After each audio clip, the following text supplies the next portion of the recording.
Hey everyone, welcome to episode 20 of, or maybe even 21.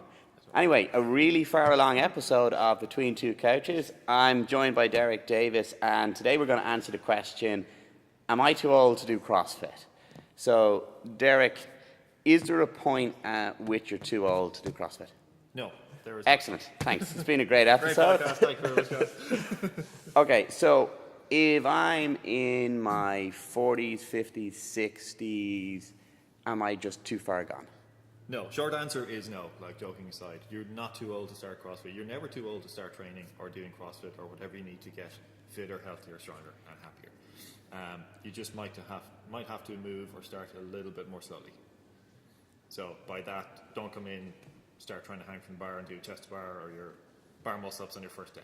Okay, but I watch a video of CrossFit and I see these young, incredibly fit guys and gals throwing around tremendous weights, moving really quickly, rowing marathons. So, like, surely CrossFit's the intensity is just for people who are young and already fit. Again, I'll answer with no, it is not. That sounds negative to say no, it's not. What you're watching on YouTube or Netflix or whatever you watch it on is the pinnacle of the sport. So that is the CrossFit Games most likely, because you've mentioned the marathon row, throwing around a lot of weight. They're also people who have trained for a long time, given their kind of training age. If you have watched the CrossFit Games, there are also Masters divisions, and there's people in their like 60s, 50s, 40s, all the way down as well, that are doing muscle-ups. And those guys and girls have been training for a long time as well, and they've built up their intensity. But everybody has started, whenever they started their training career, at a pace that worked for them. And they've built it up from there. So I'm not saying that all of us, me included, are going to get to the games, but we can all start at a point that works for us in terms of our health, wherever we're starting from, and we can build it from there. And we can build the intensity. Okay, so I'm not interested in sport or interested in muscle up. What's the benefit to me from, okay, well, things are starting to slow down, back pain starting to creep in, you know, grey hairs are starting to emerge. What's the benefit to me? Oh, you shaved. Nice work. For the podcast? Hairs. Get rid of the grey hairs. Okay. What's the benefit to me of training? As our teacher says, fitness, health, and happiness. Fitness, we're fitter, we'll be around for longer. Like, I'm 42 this year. I want to keep training for the next 40 whatever years, ideally longer. The stronger I am, the less prone I'll be to injury. The healthier I am, the happier I'm going to be. So all of those things add up. If we say, just you mentioned, can't remember how you actually said it, the backaches or the whatever, like start to creep in. The stronger we can get, the more mobile we can get, the more movement we put into our daily lives, the less that's going to happen. If there's kind of back aches or pains already there, they will diminish the stronger we get, the better we're able to move, and the more we move. Okay, so it's more about moving better, keeping that range of motion. Totally. So when we're in our middle age, the 20s to 50s, we'll say, just to give it a range, we don't think about getting up from a seat or getting up out of bed, or should we, fall in the ice or fall, playing a game of soccer. We don't think of getting up, but this becomes an actual concern when you start hitting your, 70s and 80s. Yeah. So that's important. That's sometimes forgotten. We think of strength as strength with the barbell or strength with the kettlebell, but strength is your ability to hold your body in position, and that's your core strength and all that. So to live independently, you need to have all that sort of stuff. And I think it was you coined the phrase, or I'm not sure where you borrowed it from, like, we want to be the most badass motherfucker in the nursing home. Like, if I'm 60, 70, 80, I want the ability to handstand walk. Yeah. I'm not saying I'll be able to, but I want the ability to be able to put weights through my shoulders and try handstand walk. I think it was, I'll give him the shout out, because I think it was Barbell Shrugged, I heard it on the podcast. We lose the ability to rotate and wipe our own backside. That's a nursing home. Somebody's looking after us. Okay. That makes a lot of sense. I ain't helping you with that, Derek. Fool me once. That's a nursing home. But seriously, like, if we can't rotate without pain, or if we can't sit down, or we can't stand up, somebody has to start looking after us. Yeah. So the longer we can put that off, or put that off indefinitely, we can live the life we want to live. So let's look at like handstands. I come in 870. I've never done anything for that length of time.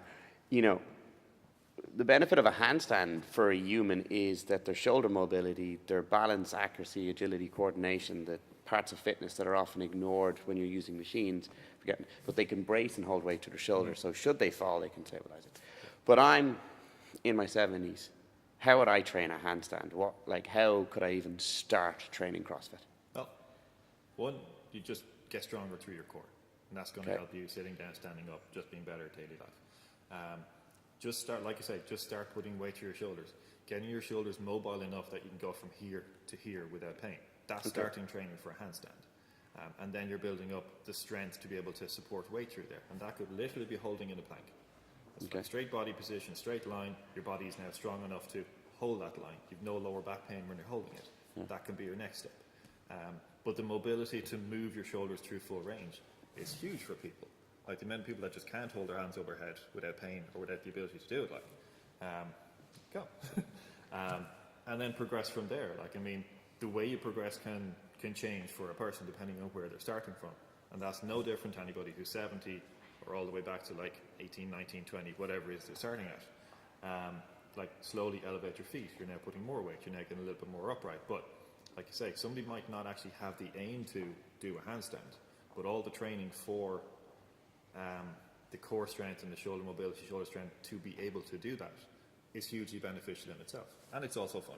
Okay, cool. So it's the training of these things which translate to life outside of it. So I'm a septuagenarian, and I come in here and I'm doing my first session with you. What am I doing? Am I doing muscle ups? Am I doing Fran? You're probably not going to do either of those things. Okay. Yeah. I'm going to, see how you can move. Right. And what's the sort of things we're going to do? Can you squat?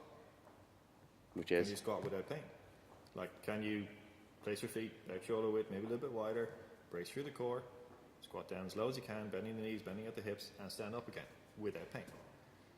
Can you pull that way? Can you place your arms overhead? Okay. It's literally they sound like simple tests, but again, depending on where somebody's starting from, it can be a big thing to do. Okay, and if I can't sit down all the way, then that's when I'll sit to a box and get to a progressively lower box. Sit to a wall ball, sit to a box, slowly lower the height you can sit to, all of this pain-free, and slowly step it up, and then start adding weight. I'm not going to start putting a bar on somebody's back you can't actually sit down all the way. There's no benefit to that other than trying to lead to an injury. One, move full range pain-free, and then start to add weight. Okay, so it really is no difference. It's just the level of intensity and how we dress it up. Because if you come into as a 17 or a 27-year-old versus a 77-year-old or 67-year-old, that you come in and it's can you sit all the way down? Can you stand all the way up? And building it up from there. Correct. Okay, so all we're doing here in CrossFit is constantly finding new ways to express how to squat, which is just sit down, stand up, how to hinge, which is to bend over to pick something up, how to press, which is, pushing yourself up off the floor, should you ever find yourself there. Reach for that high cupboard or whatever it is. Yeah, and can we pull, can we grab something, which again is opening a door. That's sort of to break it down into its... and even to go further, to pull could be to help you stand up if you do have some kind of issue with your knees. Yeah, and lots of carries so you can bring your shopping in from the car. Absolutely. Well, carry the grandkids, whatever it is.